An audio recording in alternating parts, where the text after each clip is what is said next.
রাসূল সাল্লাল্লাহু আলাইহি ওয়াসাল্লামের চাচা আবু তালেব, নবীজি যখন বাহিরে দ্বীনি কাজ করতেন, কাফেরদের পক্ষ থেকে যত বাধা বিপত্তি আসতো, আবু তালেব এই বাধাগুলো থামায়া দিতেন। নবীজি যখন ক্লান্ত টেনশন নিয়ে ঘরে ফিরতেন, খাদিজাতুল কুবরা নবীজিকে সান্ত্বনা দিয়ে টেনশন পেরেশানি মুক্ত করতেন। এই দুইজন মানুষ একই বছর দুনিয়া থেকে চলে গেল, মারা গেল। বাহিরে যিনি ছিলেন চাচা, তিনিও মারা গেলেন। ঘরের মানুষ যিনি খাদিজাতুল কুবরা, তিনিও দুনিয়া থেকে চলে গেলেন। এই জন্য ঐতিহাসিকেরা এই বছরটার নামই দিয়ে দিছে আমুল হুজুন, পেরেশানির বছর, চিন্তার বছর। ওই বছরেই আল্লাহ তাআলা আমার আপনার নবীকে সপ্ত আকাশ পাড়ি দিয়ে আরশে আজিম পর্যন্ত নবীজিকে সফর করালেন, সান্ত্বনা দিলেন। নবীজির মর্যাদা শুধু দুনিয়ার জমিনে নয়, আল্লাহ তাআলা আরশে আজিম পর্যন্ত পৌঁছায় দিলেন। সুবহানাল্লাহ। আল্লাহ তাআলা সে কথা কোরআনুল কারীমের মধ্যে বলেন। শুরু হইল কেমনে?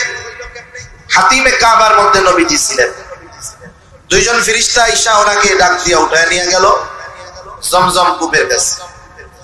ওইখানে নিয়ে নবীজির সিনা চাক করা হলো, মানে বুক কাটা হইল। এইবার শুরু হলো সফর। প্রথম হইছে জমিন থেকে জমিনে, এরপরে জমিন থেকে আরশে আসমান। সফর শুরু হলো। আল্লাহ তাআলা বলেন সফর শুরু হবে কিসে? বলে বোরাক। বোরাক কি? আমরা আগে ছোটবেলায় দেখতাম, এখন আছে কিনা জানি না, মাহফিল টাহফিলে পোস্টার পাওয়া যেত, বোরাকের পোস্টার দেখছেন?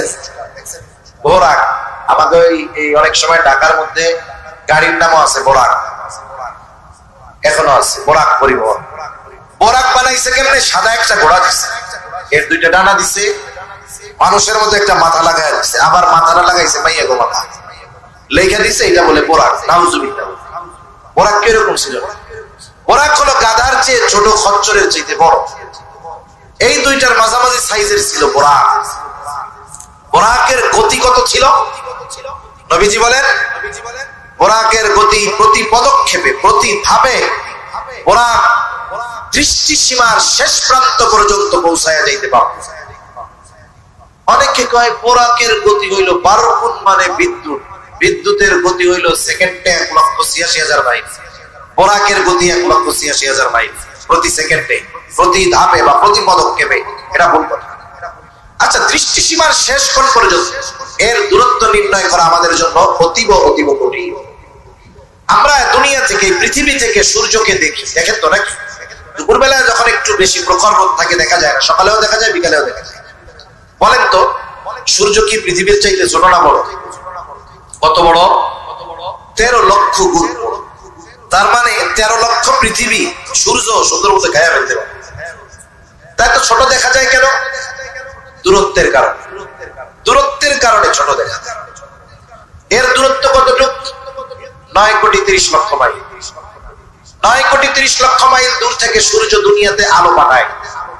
সূর্য যখন তার কেন্দ্র থেকে পৃথিবীর কেন্দ্রে আলো পাঠায়, সূর্যের কেন্দ্র থেকে পৃথিবীর কেন্দ্রে আলো পৌঁছাতে সময় লাগে 8 মিনিট 34 সেকেন্ড পর্যন্ত। কারণ আলোর গতি সেকেন্ডে 1,86,000 মাইল। আপনি এটাকে ভাগ দিবেন 9,30,00,000 মাইল দিয়ে, তাহলে উত্তর 8 মিনিট 34, 30, 32, 34 এরকম একটা আসবে। তাহলে সূর্যের আলো 8 মিনিট 30 সেকেন্ডে দুনিয়াতে পৌঁছায় যায়। এটা আলোর গতি, বিদ্যুতের গতি। এখন আসেন, যখন রাতের আকাশে, আকাশটা পুরো পরিষ্কার থাকে, আমরা আকাশে মিট মিট করে তারা জ্বলতে দেখি। তারা আমরা আমাদের চোখে কি দেখি? চোখে দেখি যে সূর্যের চাইতে তারা অনেক ছোট। আসলে কি তারা ছোট? সূর্যের যেমন আলো আছে, তারারও আলো আছে। সূর্য যেমন পৃথিবীর কেন্দ্রের দিকে আলো নিক্ষেপ করলে 8 মিনিট 34 সেকেন্ডে চলে আসে, পৃথিবীর ওই তারা সৃষ্টির শুরু থেকে নিয়ে তারা তার আলো পৃথিবীর দিকে নিক্ষেপ করেছে। বাস্তবতা হলো সূর্যের আলো 8.5 মিনিটে পৌঁছিয়ে যায়, কিন্তু ওই তারার আলো কোটি কোটি বছর পার হয়ে গেছে। এখনো সেকেন্ডে 1,86,000 মাইল গতিতে পৃথিবীর দিকে আলো ছুটে আসছে। কোটি কোটি বছর পার হয়ে গেছে, এখনো একটা তারকার আলো পৃথিবীর কেন্দ্রতে পৌঁছাইতে পারে নাই। সুবহানাল্লাহ। তাহলে এই তারকা কত দূরে, এটা কি মানুষের নির্ণয় করা সম্ভব? এখন এই তারকা কত বড়? যেই সূর্যটা পৃথিবীর চাইতে 13 লক্ষ গুণ বড়, এই মহাকাশের সবচেয়ে ছোট যেই তারকাটা, ওইটার মধ্যে পৃথিবীর চাইতে বড় 13 লক্ষ গুণ সূর্যের মতো মিলিয়ন মিলিয়ন সূর্য ওই ছোট্ট তারকাটা গায়ে ফেলতে পারে। সুবহানাল্লাহ। তাহলে এক একটা তারকার বিশালতা কত, কত জায়গা নিয়ে এক একটা তারকা আছে। এখন আকাশে কি তারকা একটা দুইটা নাকি? এর হিসাব দুনিয়ার কোন বিজ্ঞানী করতে পারবেন, অগণিত ওই রকম বড় বড় তারকা আছে। এখন আসেন, এই তারকাগুলো আছে কোথায়? এই তারকাগুলো আছে প্রথম আসমানের নিচে। এর দ্বারা দুই একটা প্রশ্নের জবাব আমাদের চলে আসবে। আল্লাহ তাআলা বলেন, ইন্না যায়্যানাস সামা'আদ দুনিয়া বিজিনাতিল কাওয়াকিব। আল্লাহ রাব্বুল আলামিন বলেন, আমি পৃথিবীর আকাশকে নক্ষত্রপুঞ্জ দ্বারা সুসজ্জিত করেছি। তার মানে আমরা যত তারকা দেখি সব প্রথম আসমানের নিচে। এই তারকার হিসাব দুনিয়ার কোন বিজ্ঞানী বিজ্ঞান দিতে পারবে না। এত এত তারকা, সুবিশাল তারকা আল্লাহ তাআলা প্রথম আসমানের নিচে রেখেছেন।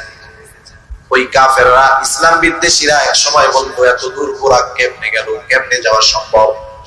অনেক প্রশ্নের জবাব, যেমন আমরা ওই ছোটবেলায় ওয়াজ শুনতাম, সেই লোকটা ইমানদার, সারা পরিবার ঈমান নিয়ে মরতে পারবে, যাকে আল্লাহ ছোট জান্নাত দিবে, তার জান্নাতের পরিধিটাও হবে কমপক্ষে এই দুনিয়ার 10 গুণ। শুনছেন না? এটা তো নতুন হাদিস, 1000 বছর ধরে আমরা শুনে আসছি, আমাদের পূর্ববর্তী প্রজন্মরা শুনেছে। তখন ওই নাস্তিকেরা তখনও ছিল, বলতো, দেখ হুজুরে বলে কি, আমরা মানুষের স্লোগান দেই, 2টার বেশি নয়, একটা হইলে ভালো হয়। আবার এই 2টার বেশি যেন না হয়, এর জন্য যা কিছু দরকার সবগুলা ফ্রিতে দেই। কেন দেই? বলে লোক বাইরে গেলে থাকার জায়গার অভাব হয়ে যাবে, খাবারের অভাব হবে, দুনিয়াতে বসবাসের জায়গা কমে যাবে। আবার এই হুজুররা কি ওয়াজ শোনায়, আমরা দেখি জায়গা সংকট হয়ে যাইতেছে, হুজুররা কয় এরা নাকি মরার পরে সবচাইতে ছোট যে পাবে সেও দুনিয়ার 10 গুণ পরিমাণ একটা জান্নাত পাবে। এটা আগে বলতো, কিন্তু এখন এই কথা বিজ্ঞানী স্বীকৃতি দেয়। আল্লাহ তাআলা আকাশ একটা সৃষ্টি করেন নাই, 7 স্তর বিশিষ্ট সৃষ্টি করেছেন। বাকি 6টার কথা বাদ দেন, আল্লাহ তাআলা প্রথম আসমানের নিচে এত জায়গা রাখছে। তিনি যদি তার কোনো বান্দাকে এই দুনিয়ার 10 গুণ পরিমাণ নয়, 10,000 গুণ পরিমাণ এক একটা জান্নাত দেয়, প্রথম আসমানের নিচে যে জায়গা আছে ওই জায়গাটাই শেষ হবে না। এখন আসেন, দুনিয়া থেকে কোটি কোটি আলোকবর্ষ মাইল, এখন আবার কইতে পারে আলোকবর্ষ মাইল কারে বলে? আলোকবর্ষ মাইল হইল, এখান থেকে আপনি ছোটা শুরু করবেন, আপনার গতি হবে সেকেন্ডে 1,86,000 মাইল। এই গতিতে 1 বছরে আপনি যত দূর অতিক্রম করতে পারবেন ওটাকে বলা হয় 1 আলোকবর্ষ। 1 আলোকবর্ষ। আমরা যেই তারকাগুলো দেখি এগুলো কোটি কোটি আলোকবর্ষ মাইল দূরে। এগুলাও তাহলে আমাদের দৃষ্টিসীমার শেষ প্রান্ত নয়, বরং আমাদের দৃষ্টিসীমার শেষ প্রান্ত আরো দূরে। আল্লাহ তাআলা ওই বুরাককে এমন পাওয়ার দিয়েছে যে ও এক স্টেপ যখন যায় দৃষ্টিসীমার শেষ পর্যন্ত পৌঁছায়া যায়। আল্লাহ তাআলা যদি চান, এটা অসম্ভব কোনো কিছু নয়, অবিশ্বাসের কোনো কিছু নাই। যাই হোক, এইবার নবীজি বুরাকে সফর শুরু করলেন। সফর প্রথমে হবে ইসলাম, মানে যেই ভ্রমণটা জমিন থেকে জমিনে, ওটা হলো ইসলাম। আল্লাহ তাআলা সেই কথা বলেন, সুবহানাল্লাযী আসরা বিআবদিহি লাইলাম মিনাল মাসজিদিল হারাম ইলাল মাসজিদিল আকসা আল্লাযী বারাকনা হাওলাহু লিনুরিয়াহু মিন আয়াতিনা। বহুত পবিত্র মহান সত্তা তিনি, যিনি তার বান্দাকে মসজিদুল হারাম থেকে মসজিদে আকসা পর্যন্ত রাত্রিকালীন ভ্রমণ করিয়েছেন। লাইলাম মিনাল মাসজিদিল হারামি ইলাল মাসজিদিল আকসা। মসজিদুল আকসা এটা আবার বলে আল্লাযী বারাকনা হাওলাহু, যার চতুর্পাশকে তিনি বরকতময় করেছে। মসজিদুল আকসার আশেপাশের জায়গাগুলো সব বরকতময়। যেখানে মসজিদুল আকসা এরিয়াটা কোন পর্যন্ত, আপনারা যদি কেউ বর্তমান সময়ের ছবি দেখে থাকেন দেখবেন ওই মসজিদ এরিয়ার চারদিক দিয়ে উঁচু দেওয়াল দেওয়া আছে, ওইটারে বলা হয় ওল্ড সিটি। এই গোটা অংশটা, গোটা চত্বরটাকেই মসজিদুল আকসা বলা হয়। যেমন আপনাদের মসজিদ, মসজিদের সামনে যে ফাঁকা জায়গা বা চত্বর থাকে এটারেও কিন্তু বলে ওই জায়গায় যদি কেউ দাঁড়ায় থাকে, মসজিদের ভিতরে ঢুকে নাই, ওই জায়গায় দাঁড়ায় আছে, কই আছো? আমি মসজিদে আছি, ভেতরে কিন্তু নাই। এই চত্বরটাও এর অন্তর্গত। যেমন হারামের এরিয়া, কেউ যদি মসজিদুল হারামের নামাজ পড়ে একেবারে ইমামের সাথে সামনের কাতারে গিয়ে পড়ে, বাইতুল্লাহর একেবারে সামনে পড়ে, তার যে সওয়াব হবে গোটা হারামের এরিয়ার মধ্যে যদি নামাজ পড়ে জামাতে, ওই সওয়াবটাই। আল্লাহ রাব্বুল আলামিন বললেন আল্লাযী বারাকনা হাওলা, আল্লাহ তাআলা বলেন যিনি মসজিদুল আকসা আর আশপাশকে বরকতময় করেছেন, রাত্রিকালীন এই ভ্রমণ কেন করাইলেন? লিনুরিয়াহু মিন আয়াতিনা, তার বান্দাকে তিনি কিছু নিদর্শন দেখানোর জন্য রাত্রিকালীন ভ্রমণ করাইছেন। এখানে আল্লাহ তাআলা নবীজিকে আবদুন শব্দ দ্বারা অভিহিত করেছে, কারণ একটা মানুষ পরিপূর্ণ আব্দ তথা আল্লাহর গোলাম হতে পারলেই সে সফল, আল্লাহর গোলাম হতে পারলেই সফল। এই জন্য দেখবেন খ্রিস্টানেরা বলে ঈসা আলাইহিস সালাম আল্লাহর সন্তান, ওরা বাড়াইয়া বলে, অথচ ঈসা আলাইহিস সালাতু ওয়াস সালাম জবাব দিয়েছেন ক্বালা ইন্নী আবদুল্লাহ আতানিয়াল কিতাবা ওয়া জাআলানি নাবিয়্যা। তিনি বলতেছেন আমি হলাম আল্লাহর বান্দা, আমি নবী, আমার একটা কিতাব দেওয়া হয়েছে। এখন বিষয় হলো আল্লাহ তাআলা নবীজিকে মসজিদুল হারাম থেকে মসজিদে আকসায় রাত্রিকালীন সফর করিয়েছেন কেন? আল্লাহর নিদর্শন সমূহ দেখানোর জন্য। কি নিদর্শন দেখাইছেন? ওই দিক গেলে অনেক দূর চলে যেতে হবে আমাকে, সাথে সাথে মসজিদুল আকসায় সফর করাইলেন। আমরা এখন বলতে পারতাম কেন করাইছে, অন্য মসজিদ ছিল না, বা মক্কা থেকে সরাসরি আসমানে নিয়ে যেতে পারতো না। আল্লাহ জানাইলেন শোনো, তোমরা যা ভাবতেছো তা না, এই মসজিদ হলো এমন মসজিদ যেই মসজিদে আল্লাহ রাব্বুল আলামিন দুনিয়ার সব নবীদেরকে একত্রিত করেছে মেরাজের দিন। যখন এই দুনিয়ার সফরে, ইসরার সফরে সব কিছু দেখা আমার আপনার নবী মসজিদুল আকসায় গেলেন, ওইখানে একটা পাথর ছিল, ওই পাথর একটা ছিদ্র করা পাথর, ওই পাথরের মধ্যে বাহনের দড়ি ঢুকাইয়া আম্বিয়া আলাইহিস সালাম তাদের বাহনকে বাঁধা রাখতেন। নবীজি ওই পাথরের সাথে ওনার বাহন গোরাকে বাঁধা রাখলেন। এবার ওযু করলেন, ওযু করার পরে মসজিদুল আকসার মধ্যে ঢুকলেন। সব নবীদেরকে আল্লাহ তাআলা ওইখানে একত্রিত করেছে, সকলে দাঁড়ায় অপেক্ষা করতেছে। নবীজিও ঢুকলেন মসজিদে। এইবার নামাজ পড়ানো হবে, সবাই নামাজের জন্য তৈরি। ইমামের খবর নেন, ইমাম কই? ইমাম কই? সবাই আছে, আদম আলাইহিস সালাম আছে, ইউসুফ আলাইহিস সালাম আছে, ইব্রাহিম আলাইহিস সালাম আছে, ইমাম কই? জিবরাইল আলাইহিস সালাম নবীজিকে সামনে বাড়ায় দিয়া বললেন আজকে এই জামাতের ইমামতি করবেন আপনি। এই জন্য আমার আপনার নবী শুধু নবী না, ইমামুল আম্বিয়া, সব নবীদেরও নবী আমার আপনার নবী, নবীদেরও নবী আমার আপনার নবী। এইবার নবীজি 2 রাকাত নামাজের ইমামতি করলেন। এখান থেকেই আমার আপনার নবীজি, এই মসজিদ থেকেই আমার আপনার নবীজি মেরাজের সফর শুরু হয়েছে। মেরাজের সফর শুরু হয়েছে এখান থেকে। আমি আর বেশি সময় কষ্ট দিব না আপনাদের। এমনিও যে শীত আমার লাগতেছে আলহামদুলিল্লাহ, আপনারা বসে আছেন তো আমি তো অবাক হইতেছি, নিচেও ঠান্ডা উপরেও ঠান্ডা, দাঁড়িয়ে সব ঠান্ডা, আমার নাক দিয়ে মোটামুটি পানি চলতেছে। এখন মেরাজের সফর শুরু হয়েছে। যেই বাহন একবারে দৃষ্টিসীমার শেষ প্রান্তে তার প্রতিটা ধাপ গিয়ে পড়ে, নবীজি পৌঁছায় গেছেন প্রথম আসমানের দরজা। প্রত্যেকটা আসমানের দরজা আছে, আসমানে প্রত্যেকটা ব্যক্তির জন্য দরজা আছে। এখন আসমানের দরজায় পাহারায় নিয়োজিত আছে ফেরেশতারা। দরজা আওয়াজ করছে জিবরাইল আলাইহিস সালাম, কে? মুহাম্মদুর রাসূলুল্লাহ সাল্লাল্লাহু আলাইহি ওয়াসাল্লাম। এই তারা অভিবাদন, শুভেচ্ছা, স্বাগতম দিয়া দিয়া দরজা খুলে দিয়েছে। প্রথম আসমানে সাক্ষাৎ হয়েছে আদম আলাইহিস সালাতু ওয়াস সালামের সাথে। প্রথম আসমানে আদম আলাইহিস সালাম অভিবাদন জানিয়েছেন, আমার আপনার নবীজির জন্য তিনি দোয়া করছে।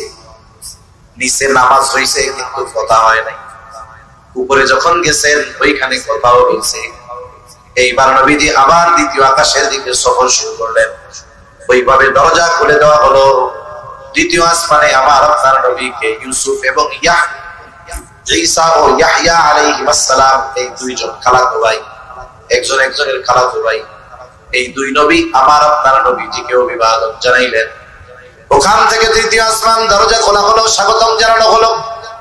তৃতীয় আসমানে ইউসুফ আলাইহিস সালাম আমার আপনার নবীজিকে অভিবাদন জানাইলেন। নবীজি দুনিয়ায় আইসা ইউসুফ আলাইহিস সালামের সৌন্দর্যের প্রশংসা করছে। ওখান থেকে চতুর্থ আসমান দরজা খোলা হলো, ইদ্রিস আলাইহিস সালাম আমার আপনার নবীজিকে অভিবাদন জানাইলেন। এরপরে পঞ্চম আসমান হযরত হারুন আলাইহিস সালাম আমার আপনার নবীজিকে অভিবাদন জানাইলেন। ষষ্ঠ আসমানের দরজা খোলা হলো, মুসা আলাইহিস সালাম অভিবাদন জানাইলেন।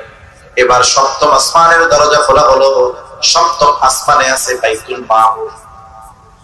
একেবারে কাবার বরাবর সপ্ত আকাশে আছে একটা মসজিদ বাইতুল মামুর। দুনিয়ায় যেমন তাওয়াফ চলে ওইখানেও তাওয়াফ চলে, ওইখানে তাওয়াফ করে ফেরেশতারা।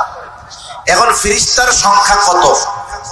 হাদিসের মধ্যে আসছে, এই প্রশ্নের জবাবে নবীজি বলেন এইভাবে সপ্ত আকাশের উপরে একেবারে বাইতুল্লাহ বরাবর একটা মসজিদ আছে, ওইটার নাম হলো বাইতুল মামুর। ওই মসজিদের মধ্যে সব সময় তাওয়াফ চলে, ফেরেশতারা তাওয়াফ করে। একসাথে তাওয়াফ করে 70,000 ফেরেশতা। একদল ফেরেশতা তাওয়াফ কইরা বের হইছে তো শেষ। আমাদের তো টাকা পয়সা থাকলে বারবার উমরায় যাওয়া যায়, বারবার হজে যাওয়া যায়, ওই জায়গায় আর ওই কাম নাই। ওই 70,000 যে একবার তাওয়াফ করছে কিয়ামতের আগে আর সিরিয়াল করে না। সুবহান। তাহলে সংখ্যা কত এর হিসাব একমাত্র কে জানে? আল্লাহ তাআলা জানে। ওই জায়গায় বাইতুল মামুরে হেলাম দিয়ে বসে আছে কে? ইব্রাহিম আলাইহিস সালাম। এইবার জিবরাইল আলাইহিস সালাম একেবারে শেষ প্রান্তে নিয়ে গেলেন, সীমান্তের বড়ই গাছের কাছে। এরপরে কি আছে? জিবরাইল আলাইহিস সালামের যাওয়ার অনুমতি নাই। ওই জায়গায় আমার আপনার নবী জিবরাইল আলাইহিস সালামকে দ্বিতীয়বার তার সশরীরে দেখছে। একবার দেখছে হেরা গুহায়, আরেকবার দেখছে তিন জায়গায়। প্রথমবার দেখা ভয় লাগছে, দ্বিতীয়বার ভয় লাগলেও আগে একবার দেখার কারণে টেনশন নাই। এটা সীমান্তের বড়ই গাছ আর জান্নাতুল মাওয়ার কাছে। এটা এখন সফর কোথায়, গন্তব্য কোথায়? জিবরাইল আলাইহিস সালাতু ওয়াস সালাম বলে, ইয়া রাসূলুল্লাহ, আমি এই পর্যন্ত আপনার রাহবার ছিলাম, আমার সীমানা শেষ, আমি এই পর্যন্তই আসতে পারি, এরপর আমার যাওয়ার কোনো অনুমতি নাই। এইবার আল্লাহর নবীকে আল্লাহ তাআলা বিশেষ বাহনে কইরা নিয়ে গেলেন, রফরফে কইরা নিয়ে গেছে। কত কাছে নিছে? একেবারে ফাকানা কাবা কাউসাইন আও আদনা, এক ধনুক পরিমাণ দূর অথবা তার চাইতে আরো কাছে। আল্লাহ তাআলা এতটা নিকটে নিয়ে গেছে আমার আপনার নবীজিকে। এক ধনুক, ধনুকটা এরকম এক ধনুক পরিমাণ দূরত্ব অথবা তার চেয়েও আরো কাছে আল্লাহ তাআলা আমার আপনার নবীজিকে নিয়ে গেছেন। ওইখানে নিয়ে গেছেন। লম্বা কথা, মোট কথা হইল সর্বশেষ আমাদের জন্য আল্লাহ তাআলা 50 ওয়াক্ত নামাজ হাদিয়া দিয়েছে। কয় ওয়াক্ত নামাজ? 50 ওয়াক্ত নামাজ। 50 ওয়াক্ত নামাজ আল্লাহ হাদিয়া দিয়েছে। হাদিয়া নিয়ে নবী চলে আসছে। অনেকে আছে না, যা দিছে কিছু পায় না, চলে আসছে। পারবে কি পারবে না উম্মত ওইটা আর বলে। এখন মুসা আলাইহিস সালামের সাথে দেখছে, বলতেছে কি দিল আল্লাহ? 50 ওয়াক্ত নামাজ। কই শুনেন, আমি তো উম্মত সরাইয়া আসছি, আপনার উম্মত 50 ওয়াক্ত নামাজ পড়তে পারবে না, আপনি কমাইয়া নিয়ে আসেন। নবীজি গেছে 5 ওয়াক্ত পড়ছে, আবার আসছে, কত হয়েছে? 45। কাজ হবে না, আবার যা। এভাবে 9 বার যাওয়া আসা কইরা লাস্টে 5 রাকাতে এসে দেখছে, 5 ওয়াক্তে এসে দেখছে। এবার মুসা আলাইহিস সালাম বলে, আপনি আবার যান, আরো কমান। মনে মনে অনেকে কইবে গেলেই তো ভালো, কোন মধ্যে খালি সপ্তাহে একদিন থাকলে তো আর আমাকে অসুবিধা ছিল, ঠিক না? খুব মজা হইতো না? এখন নবীজি বলতেছে আমার যাইতে লজ্জা লাগতেছে, আমি আর যাবো। আল্লাহ তাআলা বললেন, হাবিব 5 ওয়াক্ত নামাজই আপনার উম্মত পড়বে, তবে আমি বলছি তো 50। আমি কি বলছি? 50। আরে ওয়াক্ত কমায়া দিলাম, কিন্তু সওয়াবের ক্ষেত্রে আমি আল্লাহ কমাবো না। আপনার উম্মত 5 ওয়াক্ত নামাজ পড়বে, 5 ওয়াক্ত নামাজ পড়ার কারণে কমপক্ষে 50 ওয়াক্তের সওয়াব সে পেয়ে। সুবহানাল্লাহ। এজন্য দুইটা বিষয় নিয়ে আমি আপনাদের খেদমতে কথা বলতে চাচ্ছিলাম। লম্বা ব্যাখ্যা বিশ্লেষণ করলে আরো অনেক মজার মজার কথা বলা যায়। আমি দুইটা মূল কথা বলার জন্য এই কথাগুলো বলছি। একটা হলো মেরাজ। দেখবেন আপনাদের এলাকায় হবে কি হবে না জানি না, শহরেও এখন এরকম আছে। এই 27শে রজব যখন কাছাকাছি আসে, ফুলা মারলে পাঠাবে মহিলারা, হুজুরের কাছে শুনে মেরাজের রোজা কয়টা রাখতে হয়? মনে হয় আপনাদের এলাকার ইমাম সাহেবদের কাছে আসে না, মনে হয় না, আসলে তো ভালো ভালো। শহরে এখনো আসে, মহিলারা পাঠায়, জিজ্ঞেস কিন্তু হুজুর মেরাজের রোজা কয়টা রাখতে হবে? আরে মেরাজের কোনো রোজা নেই, মেরাজের কোনো কি নাই রোজা। এখন আরেক দল আসবে, মেরাজের নামাজ করবো সুরা দিয়ে বলতে হয়, এগুলো তো হাদিসেই নাই, হুজুর ভাইবে কোথায়? এগুলো আছে মকসুদুল মুমিনের মধ্যে, এগুলো মুমিনের ঈমান আরো নষ্ট করে। একটা হাদিস বানায় রাখছে মন গড়া, কোনো ভিত্তি নাই, কিচ্ছু নাই, লেখা থাকে সহিহুল মুসলিম। আসলে গোটা মুসলিম জ্ঞান, গোটা সিয়াসতটা খুঁজা ওই হাদিস পাওয়া যায়। এজন্য মেরাজ উপলক্ষে কোনো ইবাদত নেই। মেরাজের মূল হাদিয়া নামাজ, ওই 5 ওয়াক্ত নামাজই আগে হইতে হবে। যে ওই 5 ওয়াক্ত নামাজই হবে, সেই মেরাজের মূল শিক্ষাকে গ্রহণ করে নেওয়া হয়, ঠিক কিনা?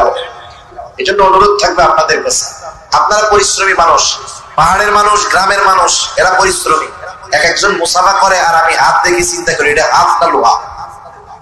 এই পরিমাণ পরিশ্রম আপনারা করেন, আর আপনারা যদি 5 ওয়াক্ত নামাজ পড়তে কষ্ট হয়, তাহলে এটা বড় লজ্জার বিষয়, এটা বড় কষ্টের বিষয়। সেজন্য শত ব্যস্ততা থাক, আমরা আল্লাহর দেওয়া এই হাদিয়া 5 ওয়াক্ত নামাজ, শত ব্যস্ততা হোক, কষ্ট হোক, ছাড়বো না ইনশাআল্লাহ। দ্বিতীয়ত, যেহেতু ইহুদি নাসারাদের সাথে যুদ্ধ আমাদের চলবে, মসজিদুল আকসার সাথে মুসলমানের ঈমানের সম্পর্ক আরো অনেক বৈশিষ্ট্য আছে, প্রত্যেকটা বৈশিষ্ট্যের সাথে আমাদের সাথে সম্পৃক্ত। এজন্য ইহুদিরা দাবি করে ওইটা আমাদের, খ্রিস্টানরাও দাবি করে আমাদের, কারণ ঈসা আলাইহিস সালামের জন্ম হয়েছে না ওই জায়গায়, ওরাও দাবি করে আমাদের, আমরাও দাবি করি আমাদের, কিন্তু অগ্রাধিকার হলো আমাদের। কারণ প্রত্যেকটা নবী আমাদের নবীর নবুয়তকে স্বীকার করে নিয়েছে। আলমে আরওয়াহে, রূহের জগতে সব নবীর কাছ থেকে আমার আপনার নবীজির নবুয়তের ব্যাপারে আল্লাহ স্বীকৃতি দিয়েছেন। সুবহানাল্লাহ। আল্লাহর নবী বলেন, যদি ইহুদিদের নবী মুসা আলাইহিস সালাম আমি থাকা অবস্থায় বেঁচে থাকতো, তাহলে সে আমার শরীয়তকে গ্রহণ করত। সেজন্য মসজিদুল আকসার কর্তৃত্ব, অধিকার উম্মতে মুহাম্মাদির বেশি, ঠিক কিনা বলেন? এজন্য এই মসজিদুল আকসার প্রতি আমাদের মহব্বত, ভালোবাসা থাকতে হবে। ঘরের মধ্যে নায়ক নায়িকার প্লেয়ারদের ছবি টানায়, সুন্দর একটা বড় বাইতুল্লাহর ছবি আনবে, এরপরে মদিনার একটা ছবি রাখবেন, সবুজ গম্বুজের সুন্দর করে একটা ছবি, আর একটা ছবি রাখবেন মসজিদুল আকসা। ছোট বাচ্চারা কি করে? একটু দেখলেই জিজ্ঞেস, আম্মু এটা কি, ওইটা কি, আম্মু এটা কি? আপনি নিজে এই 3 মসজিদের সংক্ষিপ্ত ইতিহাস জেনে রাখবেন। আপনারা জিজ্ঞাসা করছেন, আম্মু এই কালারটা কি? আপনি বুঝাবেন, দেখো আমরা এই ঘরটার দিকেই ফিরে নামাজ পড়ি, এই ঘরটা আমাদের দেশ থেকে পশ্চিম দিকে, ওই দিকে ফিরে ছাড়া নামাজ পড়া যায় না। ওই জায়গায় জানো নামাজ পড়লে কি হয়? 1 রাকাত পড়লে আল্লাহ তাআলা 1 লক্ষ গুণের সওয়াব দেয়। আপনি ওর মনে ওইটার প্রতি আগ্রহ বাড়াবেন, এভাবে বলে আপনার বলার ভঙ্গিমায় ওর অন্তরে কামনা তৈরি হবে যে আমাকে ওইখানে যেতে হবে। তুমি জানো এই কার ঘর? এটা আল্লাহর ঘর। ওইখানে কি আছে জানো? এখানে হযরত আসওয়াদ আছে, জানো আব্বু আম্মু? ওইটাতে কেউ যদি চুমা দেয় আল্লাহ তাআলা তার সব গুনাহ মাফ করে দেয়। ওখানে মাকামে ইব্রাহিম আছে। আপনি এই বৈশিষ্ট্যগুলো তাকে বলবেন, সে জানবে, তার হৃদয়ের মধ্যে ওইটার ভালোবাসা পয়দা হবে। মসজিদে নববীর ব্যাপারে বলবেন, সবুজ গম্বুজ দেখায় বলবেন, তুমি জানো আব্বু এটা কি? এর ঠিক নিচেই তোমার আমার নবীজি শুয়ে আছে। তুমি জানো আমরা এখান থেকে সালাম দেই, আর তুমি যদি ওইখানে গিয়ে নবীজিকে সালাম দাও, নবীজি সরাসরি তোমার সালামের জবাব। তাকে আগ্রহী করে তুলবেন যে তুমি যদি সেই রকম মানুষ হতে পারো, তাহলে নবীজির সালামের জবাবের আওয়াজ তুমি নিজ কানে শুনতে পারবা ইনশাআল্লাহ। এই যে তার মধ্যে একটা আগ্রহ তৈরি করো।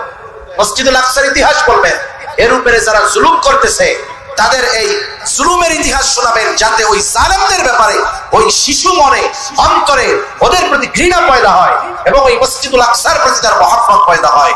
এগুলো আমাদের করতে হবে, তা না হলে কি হবে জানেন? আগামী প্রজন্ম মসজিদুল আকসা চিনবে না, আগামী প্রজন্ম ভুলে যাবে এগুলো। যেই মসজিদের সাথে আমাদের ইবাদতের সম্পৃক্ততা, যেই মসজিদের সাথে আমাদের এত ফজিলতের সম্পর্ক, এটা আমাদের পরবর্তী প্রজন্ম জানবে না। এজন্য আমরা এই পদক্ষেপগুলো নিব, মসজিদুল আকসার ভালোবাসা অন্তরে ঢুকাবো এবং মেরাজের যে হাদিয়া, এই হাদিয়া যেহেতু আল্লাহ দিয়েছেন, যথাযথভাবে এই হাদিয়ার ব্যবহার আমরা করবো ইনশাআল্লাহ। করা যাবে তো?